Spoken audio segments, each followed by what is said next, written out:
My mom used to say to me on my bad days, there's always someone who's having a worse day. For a while, I brushed it off as just another mom comment, but as I thought about it over the years, her comment made me feel better and invigorated me to do something. Her advice made me want to help people, to feel useful. Whenever she said this to me, I thought of my roots halfway across the world in India. My parents are from India, which by most accounts have some of the worst poverty in the world. I've seen what it means to live in a slum. My parents have showed us what it means to be a kid living in a trash dump. I've seen it and it appalls me that governments can let this happen.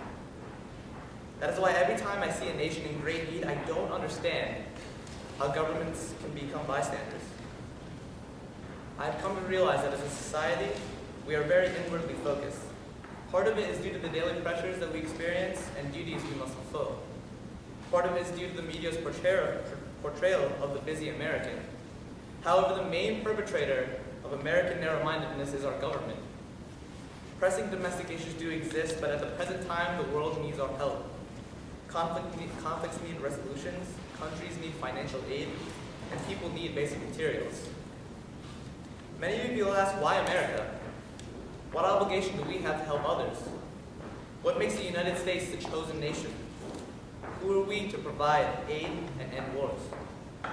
To this I say none, nothing, nobody. We have no duty or debt to fulfill to anyone. But if I say to you that children die of starvation every day, who are you not to help them? Think of yourselves not as citizens of a country, but something more basic. Think of yourselves as human beings. America is a country founded upon civil liberties. If we are not willing to extend these liberties to all, then why do we assume such an air of importance as Americans in the world? Who are we as human beings not to help one another? This isn't about jobs, money, the American economy, or political alignments, or other issues that cloud global problems. It's about whether or not our government, as a body of human beings, should help those in need. Our government is not an emotionless machine. It is a body comprised of humans who have feelings and know what it means to help others. How do I know this? Because our families, communities, and schools know what it means to help. The citizens of the United States feel the need to aid those in need, and the government is made up of those same citizens. This is my take on U.S. intervention, and it is enough to convince me. Unfortunately, this moral argument isn't enough for intervention. History dictates that the U.S. government needs an incentive that is not just moral. So how do I know that the U.S. benefits from foreign involvement at all? My dad. Around 1960, a group of 9 U.S. universities funded the opening for my dad's college. The hope of those universities was that eventually students of that college would learn American technologies and be able to implement them in the workforce. Not only did those students learn the technologies, but those students actually came to the United States to work. My dad, a graduate of that college, came to the U.S. and has been a professor, researcher, and company executive in the fields of business and information and technology. The investment worked. On a larger scale, organizations like the U.S. Department of State and the U.S. Agency for International Development strive to intervene in countries that need our help.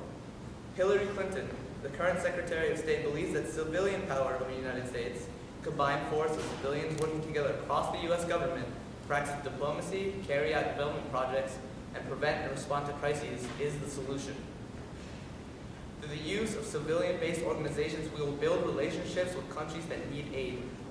By giving aid in a peaceful manner, we protect our global interests, encourage the spread of American civil liberties, and gain access to valuable resources. However, conflicts do escalate to the point where war becomes a reality. Why should the government bother sending troops to end a conflict? Ending the reign of corrupt dictators, ending the spread of terrorism, and helping oppressed people seem like worthwhile things to do. Not only is it moral, but we protect the interests of our nation by ending terrorism, despotism, and poverty. However, until the members of our government realize that helping others is the human thing to do, we as human beings must do what's necessary. I feel obligated to help in whatever way I can, which is why I'm here to convince you to join me. Join me in doing what is right, not what is democratic. Join me in doing what is necessary, not what is Republican. Join me in doing what is human, not what is American. Join me in helping another person, not helping yourself. I do not strive to shoot down American beliefs, but encourage you to use those beliefs to help others. help country populations in need because it is right and it encourages our interests as a nation. It is time we joined as civilians and demanded something of our government that will help our country and make the world unified. Thank you. Thank you.